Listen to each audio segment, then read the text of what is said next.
His first officer is George Land.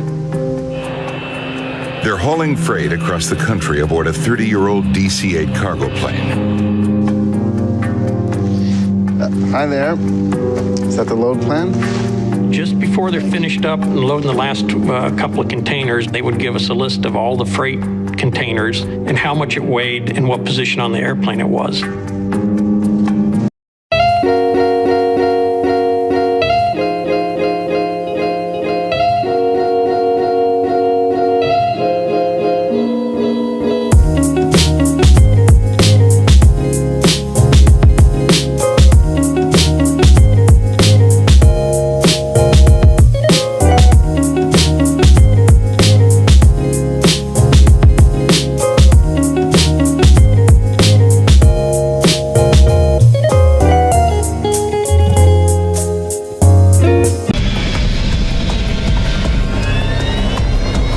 Airspeed's alive.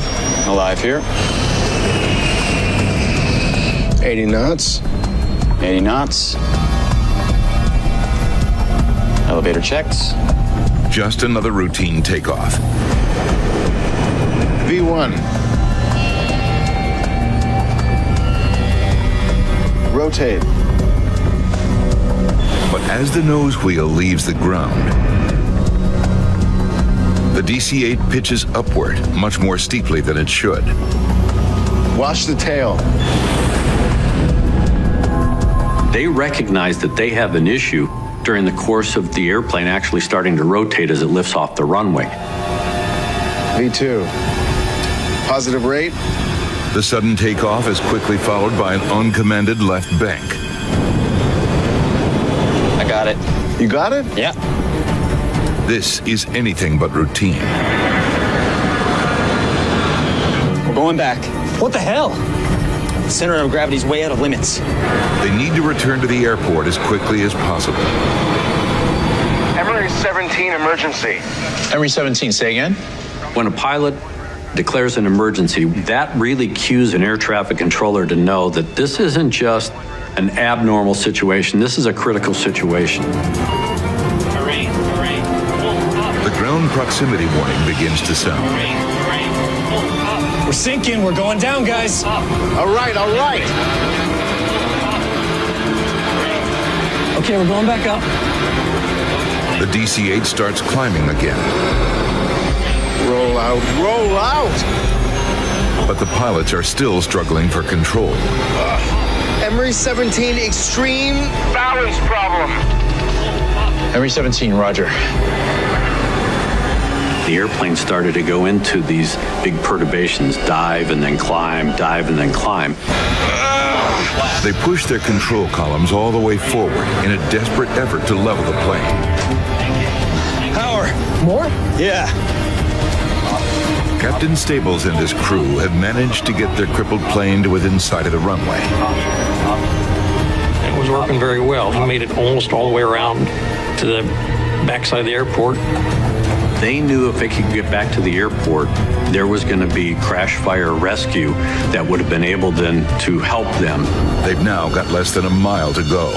They're still trying to look ahead to figure out what needs to be done next. But they know that sooner or later, they got to get on the ground.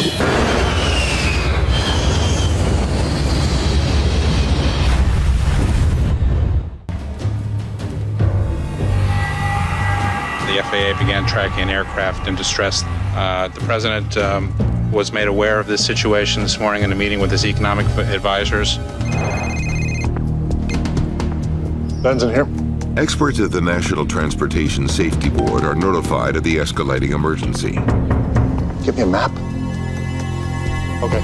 Once the air traffic control system realized that the aircraft had gone rogue, so to speak, the next step is to try to figure out why. It's either being hijacked or it's malfunctioned, the crew has been incapacitated somehow. Controllers scramble F-16 fighters to track down the wayward Learjet. Jim Tidball has come up with a rough calculation of where the plane will run out of fuel. My best guess is South Dakota, possibly North Dakota. I can't say more than that. Let's hope he's right. With any luck, they won't hit anything.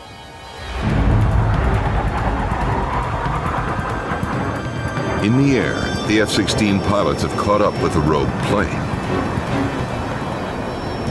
The windows of the aircraft provide an ominous clue. No movement and windows covered in frost. The Learjet is now a ghost plane. Can we narrow down the crash site anymore? With no hope for the passengers and crew, the only focus now is on where the plane will come down. According to calculations, the jet is almost out of fuel. At 10 minutes past 12, it happens.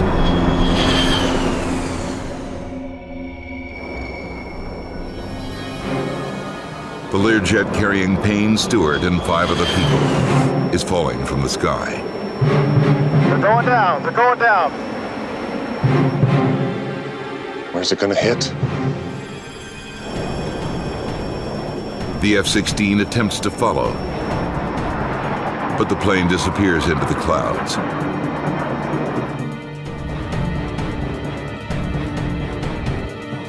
It drops below the radar.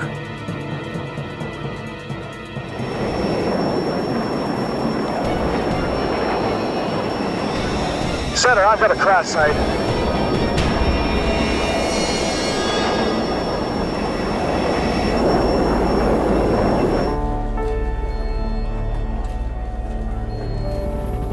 Payne Stewart's Learjet has slammed into a hayfield in South Dakota. There are no survivors. Amid growing confusion in the cockpit, the pilots of Flight 2120 still don't know that there's smoke in the cabin. All they're dealing with is just all the alarm bells going off to indicate that equipment is failing left, right, and center. But mechanic Jean-Paul Philippe realizes they're in serious trouble. An onboard fire has the potential to consume the entire aircraft in seconds.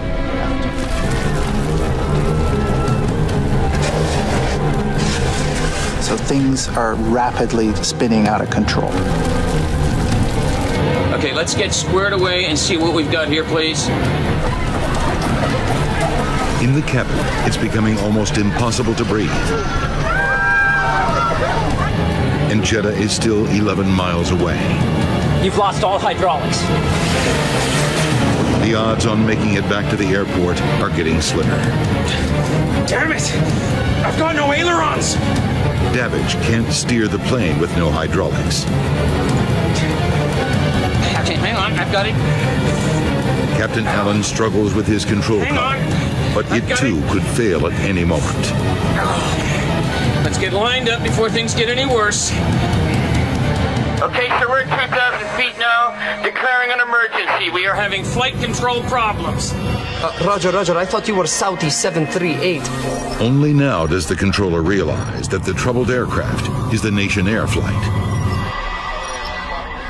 Turn left right now, heading 080, expect runway 34 left. By this time, it's pandemonium inside the cabin. Passengers are being engulfed by flames, and bodies are starting to fall from the aircraft fuselage. The plane is right over Jeddah, a city of 2 million people. Bodies were falling out of the aircraft 11 miles from the airport. Okay, sir, we're having trouble turning. We are having flight control problems. We will try to turn left. We are having flight control problems. In the situation, it would have made certainly controlling the aircraft for an approach and landing very, very difficult. How much further? 10 miles. 1,700 feet. Choking for air, some passengers try to open the doors. At this speed, it's impossible. Jeddah 2120, clear to land runway 34 left. Okay, we're coming straight in. We'll land on the left. Require emergency vehicles immediately. We have a fire. We will be ground evacuating. Jeddah 2120, clear to land any runway, clear to land. There it is, it's 2 miles out. All right, let's get on the ground. I've lost elevators. Christ, I have no control. Landing gear down.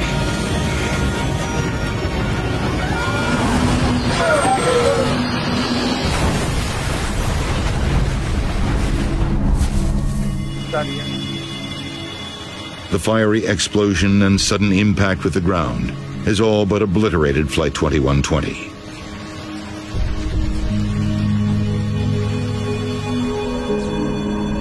"247 passengers and 14 crew members are dead.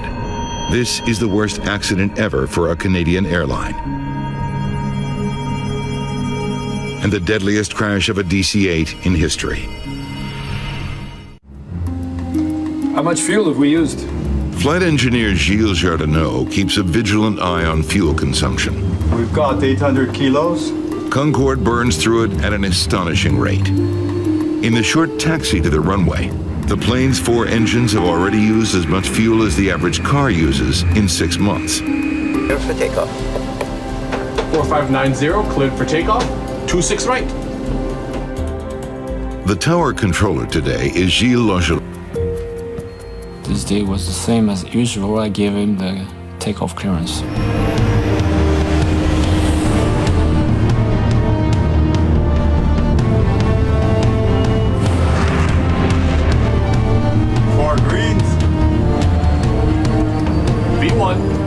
The first officer tells the captain they've reached V1, or decision speed. They're now going too quickly to abort the takeoff.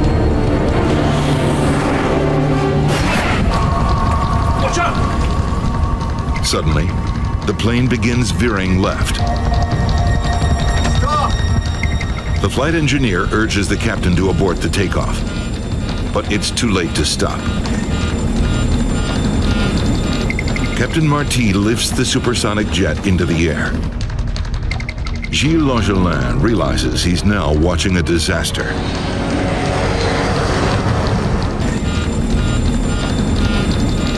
Captain Marty lifts the supersonic jet into the air.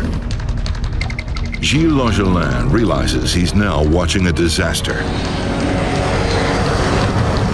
It was a very unexpected situation to see flames on an aircraft that is departing on the runway. You don't have time to lose, so immediately I've pushed the red button, which is a button for alert. 4590, you have flames behind you. Roger! The plane is engulfed in flames. Failure! Engine 2! Engine fire procedure! Captain Marty struggles for control as the engineer shuts down the burning engine and activates a fire extinguisher. What's the airspeed? The plane's airspeed is now dangerously low. The airspeed! Something is happening.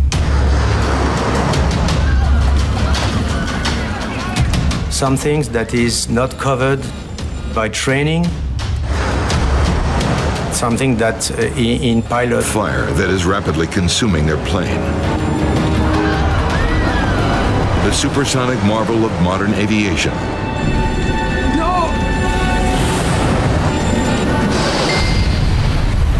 Slams into an airport hotel.